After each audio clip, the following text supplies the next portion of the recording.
Creators, if your bank account does not reflect your inner light, this reading is your energetic reset. Your financial reality is shifting. If you're ready to align, this reading is going to show you exactly how. Today, we're going to look at the blocks that we have to financial abundance. We're going to look at our current energy flow.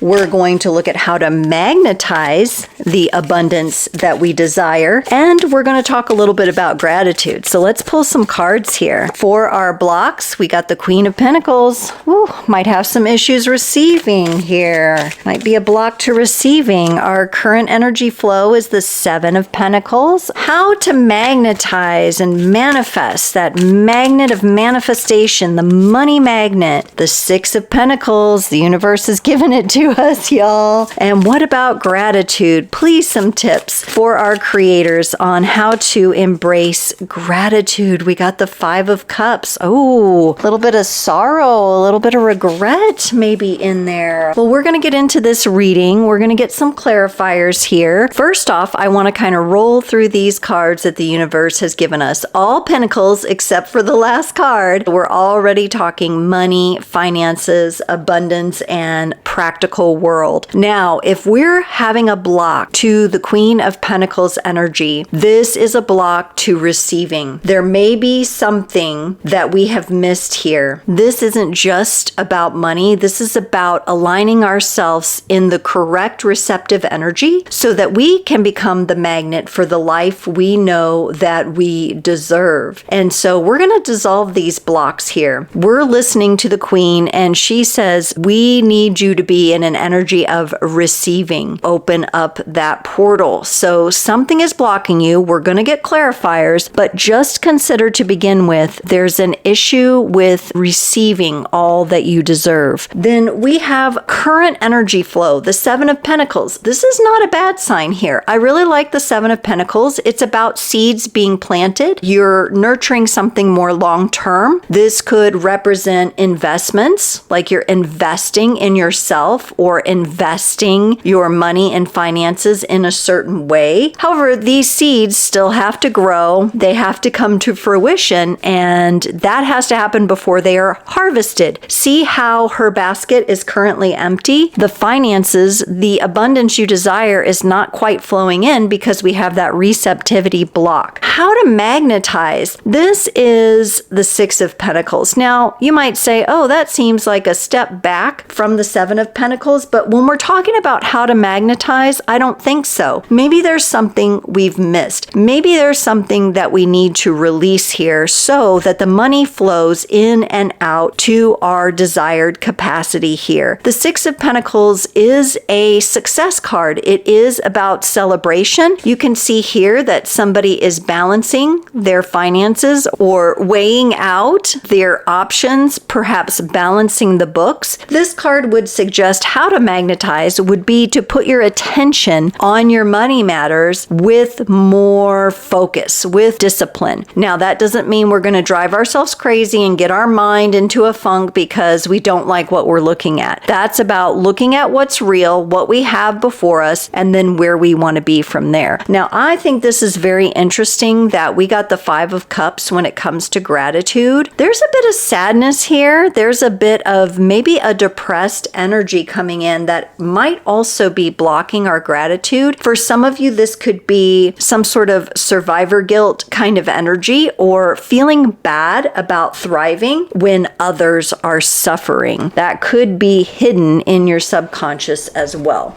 We're going to use the traditional Rider-Waite to go ahead and clarify these four cards here. The Queen of Pentacles is clarified by the Devil card. If we're going to have a block, the Devil card is certainly one to tell us what that block may be. We may be holding on too tightly to something. The new things can't come in. Let's look at this current energy flow, the Seven of Pentacles. clarified by the World card. I like that. That's an ending. There may be an ending coming around for that empty basket, moving through a portal of receptivity so that abundance can flow. Let's look at this Six of Pentacles for advice on how to magnetize. We got the Fool card. All major arcana cards down here so far. Very, very interesting. I got the full deck here, but yes, all major arcana, big moving energy. And what about that gratitude, that Five of Cups, please, universe? What about that Five of Cups? What is that? Is that a gratitude block? And this card does not want to come out. There it is. Yep, another major arcana. That's what I was afraid of.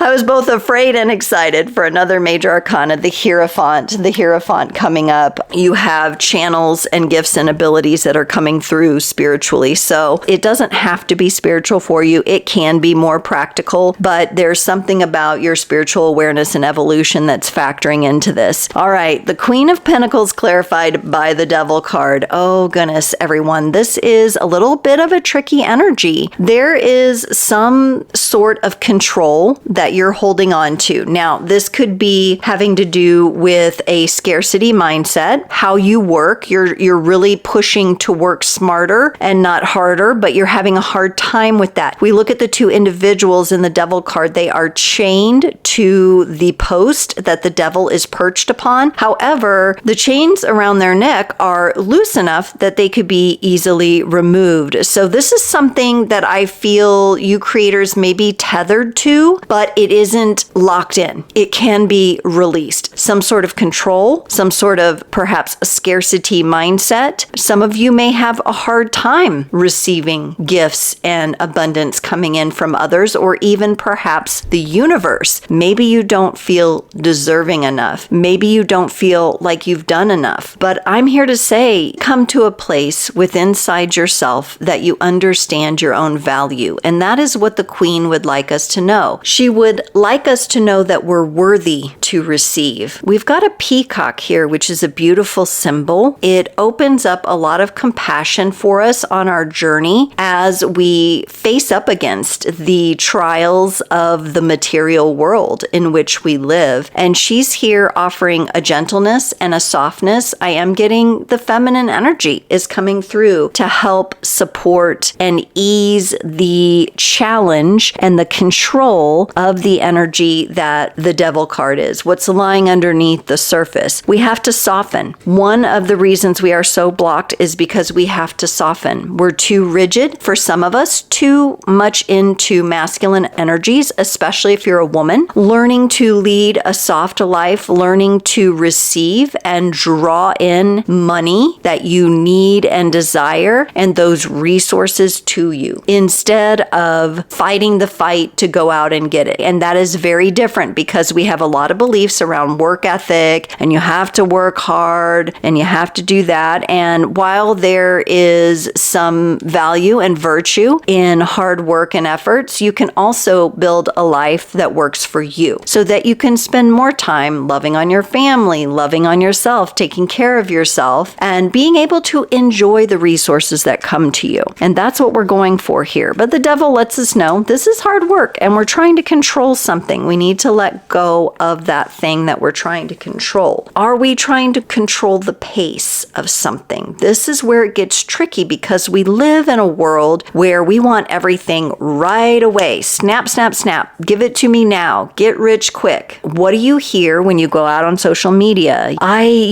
was monetized overnight, or in 90 days and this, that, and the other. But then what do you find out later? You find out that some people were running scams or that they were gaining monetary rewards based on something false. And as a creator being, you understand that that's not a good energy flow to be in. And so we're getting comfortable here with the energy of this is worth the wait. These pentacles here are ripening like fruit ripening on a tree. And when the harvest comes in, it will come in very abundantly for us. In order to be ready to receive and move through the portal, we're going to have to release that block, that control of how it comes in. Maybe we've told told ourselves in our mind, it's got to come in this certain way. And if it doesn't come in this way, then it's not valuable. We need to pause here and we need to look at, what are we letting go of? The world card represents the fixed energies in astrology. We have Aquarius, we have Scorpio, we have Taurus and Leo here. What if we fixated onto, have we fixated onto, there's only one way this could come in for us? And are we not remaining open, or are we not seeing those other ways? And is that connected to something deeper, some level of control that we want to have, or we think it should be a certain way because we see someone else doing it that way? That's where we have to come back to authenticity here. We have to come back to our free-spirited self. For the Six of Pentacles, we got the Fool. It's kind of taking ourselves back to 0 point here and really understanding abundance and financial wealth from that place of our pure soul spark. What we came into the world with, what we came here to do. We can find balance in that. We can find a way to monetize our gifts, talents, and abilities, and that is okay. I'm sensing a lot of underlying guilt in this reading, like feeling guilty for others being in a place of suffering while you are doing well. I sense this beautiful virtue of wanting to give to others and wanting to share your wealth, which I think is amazing when you have it. But if you're blocking it from coming in, it makes it more difficult for you to be in these energies. Of course, we know how you would be if you had the resources, and we know you would share with others. First, you must bring your own finances into balance. Your own relationship to abundance is opening up arms to it. Your new relationship with abundance is coming from the heart, not from the mental mind that says it has to be this way. It has to come through in this amount of time or this way, or I'm not worthy of it. Not the case. Not the case. How you're magnetizing is you're taking a risk. The Fool card is all about taking a risk. It's about taking a leap. You're going to have to do something, of course. Usually things don't come to you out of nothing, and when they do, they might come to you with their own set of problems. That's not the energy we're talking about here. We're talking about what leap can you make in your own life that is connected to your soul spark, your divine essence, what you came here to be. You're working to open your heart to that so that you can then see what kind of even exchange could be possible. This is tricky here because remember I said that some of you are very generous and you might not have the proper generosity set up in your own bank account for yourself first before you give to others. And tithing, I do feel that's important when you already have an overabundance. But for some of you, this may be an issue with, hey, maybe I'll get one of those high yield savings. I'll magnetize a little. I'll magnetize a little more. I'm going to be smart with my interactions. I will still give when I feel called and when I feel it's appropriate for me and when I'm able to, but I'm also going to let the universe bring some of this to me. I'm going to let my harvest come in and then I can help others from that overflow. And so that's going to require us to come out of these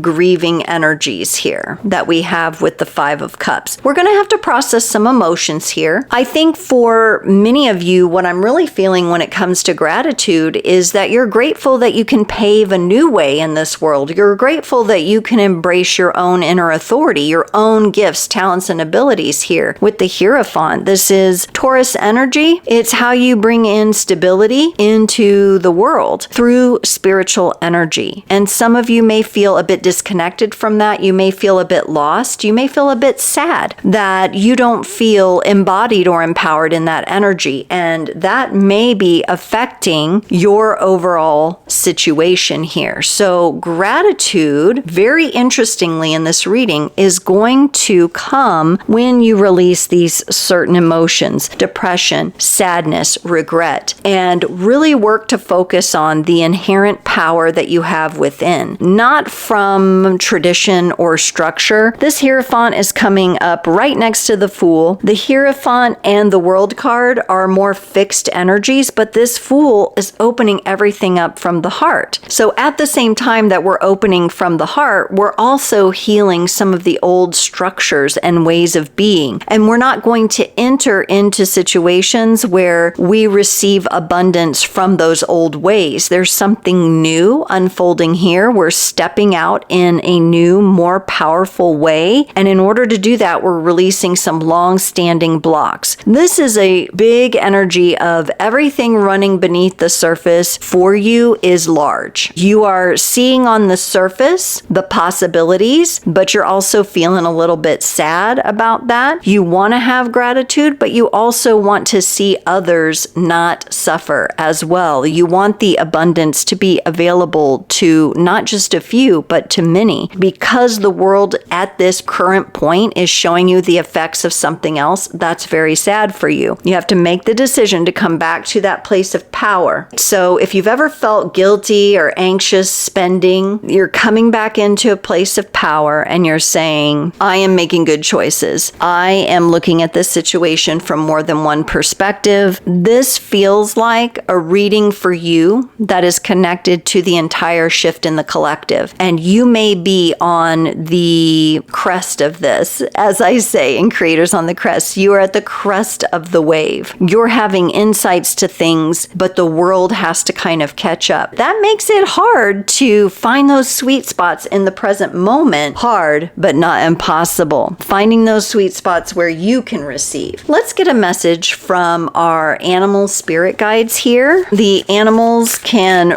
really be helpful totems in helping us understand why we feel blocked in these energies and what we are moving on from. And we got Mouse here. You're overlooking some important details, so pay closer attention to what's going on. I felt that in the Six of Pentacles when we asked, how, universe, do we magnetize money, this abundance to us? How do we do that? What are we overlooking? Are we overlooking some poor habits that we've developed? Are we overlooking the fact that we are just as entitled to receive as we are to give? The advice here is to pay a little bit closer attention to what's going on, especially the energies running underneath the surface there. This reading is giving me the sense that it has deeper meaning, and we're on to the deeper meaning, and we're on to changing the way that abundance flows in the world collectively. In order for us to take it to the next level, we're going through these very powerful energies. We literally have the end and the beginning. We're letting something go to move into the new, something more heart-centered, more related. We're releasing blocks and obstacles to receiving so we can enter a more empowered state and heal our sadness so that gratitude flows more easily for us. Let's look at the Super Attractor Oracle and get an affirmational message. This one's coming out right here. And it says here, believing in spiritual guidance gives me certainty and the freedom to keep dreaming, even when I can't yet see the result. Yes, the basket in the Seven of Pentacles, it's empty. We don't know the result of the harvest yet. Spiritual guidance, that's the Hierophant. That's our internal spiritual power. And I'm allowed to keep dreaming. I'm allowed to keep envisioning what this might look like. And I'm allowed to play with it a little bit. I don't have to get stuck on one idea or another. It has to come in this way or that way. Where can I open more doors? And to close off this reading today, we're going to hit up some of these beautiful rune staves here. Oh, that one came flying out. Ladies and gentlemen, we got Gebo, G-E-B-O, Gebo. This is about exchange. It is about the cycle of giving and receiving. It's about asking for what you're worth. It's about figuring out how you can find yourselves in situations where you are praised for your value. This is exchange in regards to contracts. It could be personal relationships as well, so your own personal finances with a partner, but it also talks about interaction and balanced. It's like a capital letter X, balanced on all sides. There is that central point, and right now in this reading, we have found that we are not at that central point. Maybe we're getting pulled out onto one of these ends because we think we're not worthy enough to receive, or we feel bad about others not having enough enough. And yet it blocks us from receiving the abundance energy that we need to fill our basket, to come into a place of equal exchange, to make sure we're looking at the right things in these exchanges here. It's got to feel good to y'all. These jobs, these careers, these entrepreneur type dreams and skills, talents, and abilities being displayed, it's got to feel good to you. And if it doesn't feel good more often than feel bad, then that exchange is going to be out of balance. If you are being underpaid or undervalued for who you are and what you have to offer, when we get into out of balance energies, what is that? What is that in our world? It's greed, dependence, obligation, tolls, bribery, all of that kind of stuff, scams. And that's what's floating out there. That's why we're having a hard time reconciling this. Plus, many of us have lived many lifetimes where we've succeeded or failed, or both, most likely, in having appropriate exchanges. So at times we've had abundance, at times we haven't. And depending what's in that blueprint could run some of the subconscious energies from past life influences. This is a reading and a topic that I feel like could go on into more and more depth. If you're interested in a personal reading, you can check out the description below. I have a link for that. Maybe this is something you're working with and you're really trying to clear it out of your energy, and we could look at how that works personally for you. Regardless, I would love to hear from you in the comments below, so please share with me what's been your experience with abundance, what's been your experience with gratitude, what's been your experience with maybe feeling guilt about having money or it being okay for you to have while others suffer. That is a really hard thing to reconcile because that does not sound nor feel good, does it? If you're open to receiving this message, it's going to take a little bit of work, but you've got some foundational things here going on and now a greater understanding of where you can take things next in your own personal practice. Thank you so much for joining this up-leveling reading. I am wishing you all the alignment that you're looking for with money, with your abundance, and with the ability to come in and receive all that is yours, and may all that you give to others return to you 1,000-fold.